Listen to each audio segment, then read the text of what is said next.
बिस्मिल्लाहिर्रहमानिर्रहीम। अस्सलाम वालेकुम नाज़रीन। कराची में ख़तरनाक समुद्री तूफ़ान कियार ने तूफ़ानी पैदा कर दी है। इस तूफ़ानी के बायस 9 से 10 फुट ऊंची ख़तरनाक लहरें उठने का इम्कान है।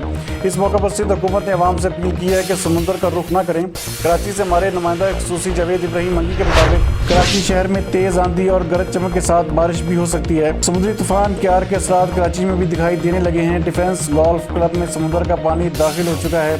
समंदर की सतह बुलंद होने से साहिली हिस्सों में बने हुए रहायशी इलाकों को भी नुकसान हो सकता है और गोल्फ क्लब से पानी की निकासी के लिए भी इक़दाम किए जा रहे हैं। मज़ीद इस हवाले से देखते हैं जावेद इब्राहिम मंगी की ये रिपोर्ट।